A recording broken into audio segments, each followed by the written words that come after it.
салом дӯстони азиз, хуш омадед ба канали мо. Аз он шод ҳастам ки ин лаҳзаҳо бо мо ҳастед ва видеои навбатии моро тамошо карда истодаед. дӯстони азиз, анамин намуд паплиное ки имрӯз ман нишон метиҳам, ҳамаш гулои наванд ки айни замон вориди бозори корвон гаштанд. Метавонед омада аз анамин нуқтаҳои савдо дарёфт кунед ва харидорӣ намоед. бисёрам паплинои хушрӯ, гулошона бинед чӣ хел гулои нағз доранд. Нархошон аз 100 сомон то 160 сомон ай. Нархи 3 метрш и нархи донашама дар назар дорум. Касоне ки оптум гирифтан мехоҳанд, метавонед нависед, бо ма пурратар ба шумо мефаҳмонам. Ана марҳамат. Аз ин паплини индиски чанд ранг дорад, фиолетовый, кабуд ва ози ранги сиёҳшам ҳаст. хоҳед ранги сиёҳшам нишон метиҳам. Метавонед дархост кунед, мо доставка дорем, ё ин ки ягон хештабор бошад, суратша гирифта равон кунед, то ин ки ба шумо харидорӣ намоянд. бинед чӣ хел ранги кабуташ хушрӯ омадааст. баъд ана ин намуд паплини гулмайда ҳаст. дар ин ҷо ранги фисташковияй, ранги пистагияй, вале дар камера, дар видео рангаш сафедча омадай. ози ман кӯшиш мекунам аз наздиктар бо хушрӯ нишон диҳам.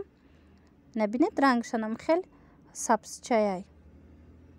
бисёрам хушрӯванд ин паплино, сифатошон. баъд анамин сангчое ки ҷое ки ман ба навор мегирам, сангчоошон тозаяй, сваровски, шишагӣ.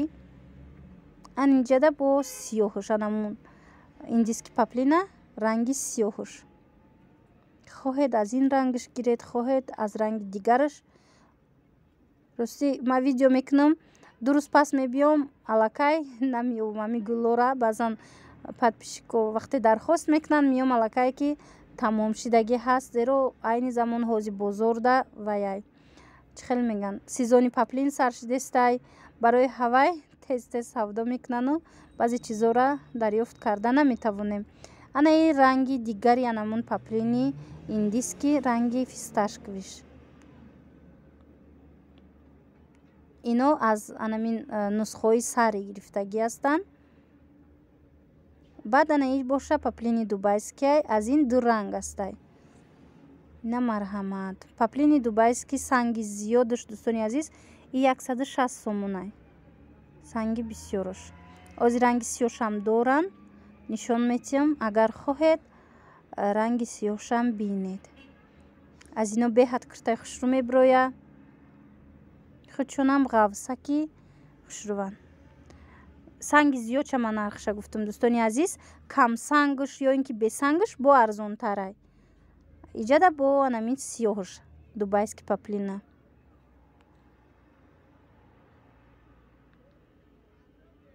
сиёҳшам, сурхшам бисёр хушрӯ метова. ҳангоме ки бо аз наздик мебинед.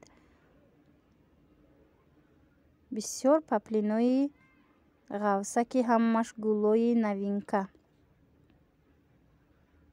аз ана ин хостум ба шумо нишон диҳам. и паплинам доингай чанд ранг дора. и рангаш зардай. сангчооша бинед. сангчои зиёд кати оро дода шудагиай. чӣ хеле ки гуфтам, нархошон 100 сомон, 120 сомон ва 160 сомон аям хел нархо доранд. ва дӯстони азиз, ино нархи донашама гуфтаистам. нархи оптумуш бо арзонтарай.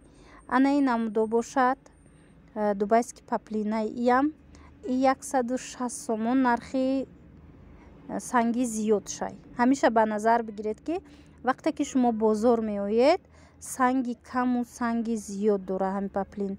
мисол шумо санги кама дидед дар бозор, санги зиёд гуфта харидорӣ накунед ба ин нарх. вай бояд арзон бошад нисбат ба ин санго. ана ин намудо бошанд доинган. аз ин 3 ранг аст. инам нархиш аз 100 сомон то 160 сомон. и вобаста ба анами сангошай. нархошон кадомеш ки ба шумо маъқул шуда бошад дӯстони азиз, нависед, ма бо мефаҳмонам пурратар. чизи дигаре ки хостум ба шумо фаҳмонам и ваяй ҳамин ҷое ки ман ба навор гирифтагӣ ҳастам. ҳамин ҷода дӯстони азиз як бор аҳамиятият ҳамаи ҳамин паплинои новинка, ҳамаи гулҳои хушрӯ агар хоҳед омада харидорӣ кунед тарафи Корвон Сити якум дарвоза, тарафи Корвон Сити якум дарвоза нарафта дӯстони азиз бахшиш дарвозаи таги нависо якум рияда қарор дорад. иҷада бошад ана ин паплин дубайскияй сафед санги зиёдуш 180 сомон санги зиёдуш бесангуш ва санги камуш инора арзонанд. набинед чӣ хел шишагияй ваёшон хушрӯ метова нигиношон.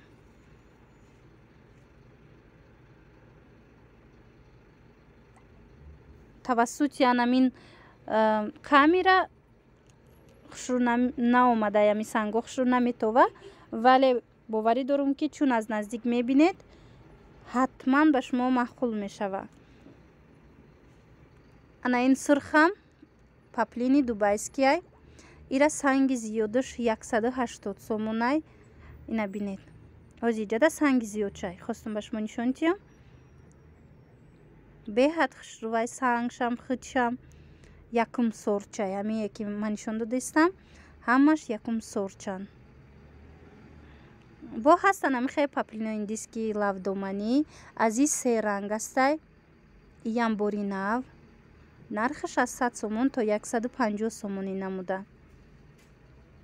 кадом намуде ки ба шумо дар кор аст чандсмаеш ки дар кор аст гап занед. ино ҳамин сангошон фарқ мекуна рангош вайш нархош. на марҳамат ин ранги сирхуш озир дигар рангошам нишон метиҳам. паплин ғавсакай гулшам гулҳои хушрӯай касоне ки лавдоманиро дӯст медоранд. баъзе подписчико хоҳиш мекунанд ки паплинои лавдоманӣ ба навор гиред. марҳамат тамошо кунед. ана инам кабути баландай дарҷа камакак сафедчоб омадагиай дар анамин видео, вале худаш кабути баландай вайш рангаш сангошам анамин мутобиқат кардагиай рангшкати. аз инам курта хушрӯ мебиёя. ана ранги сиёҳуш хоҳед аз ранги сиёҳуш дархост кунед.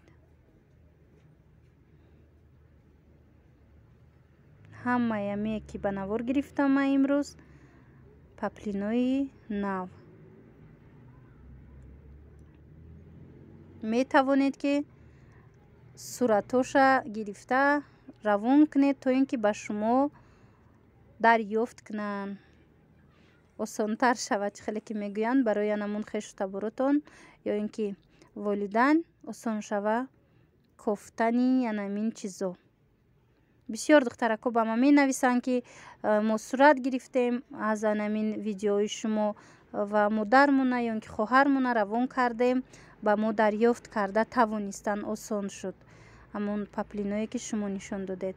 барои ҳаваи дӯстони азиз ман кӯшиш мекунам ки ҳар як чизи боре наве ки мебиёя ҳар як гули нави ки паплин мебиёя ба навор гирифта ба шумо низ нишон диҳам то ин ки шумо ҳам бохабар бошед. ана ин гулмайдаҳо касоне ки паплини гулмайда мехоҳед марҳамат ино доинган се ранг дорад. бинед кадом рангеша ки хоҳед ҳаст. доингаи ғавсакай инам аз 100 сомон то 150 сомон. дар ватсапи ман нависед бо ман мефаҳмонам пурратар. як чиз дига дӯстони азиз ки дар ватсап илтимос нависед ё голос равон кунед албатта ки ман ҷавоб метиҳам ба саволҳои шумо. вале вақте ки занг мезанед на ҳама вақт анамин занги шуморо ман бардошта метонам. танҳо нависед хоҳиши зиёд. иҷада ана ин паплин бо чанд ранг дора. иям гули навай гулмайда касоне ки хоҳиш карда будед ана марҳамат се ранг дора. бинед кадом ранге ки дар кораи шумода ба мо нависед ё ин ки чӣ хеле ки пеш қайд кардам волидайна равон кунед ё каси дигарро то ин ки ба шумо анамин паплинои нава харидорӣ намоянд. ва чӣ хеле ки нав гуфтум ҳангоми харид ба санги ҳамино аҳамият диҳед, ба дуриш ё ин ки ба тозагии санг ва паплина ғафсиш. набинед се ранги хушрӯ дора. дар тобистон бисёрам ин ранго хушрӯванд, рангои янами хел рӯшан.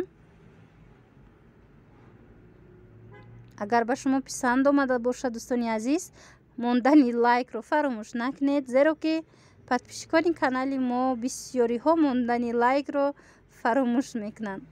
боқӣ дӯстони азиз сарбаланду хонаобод бошед то видеоҳои оянда. хайр.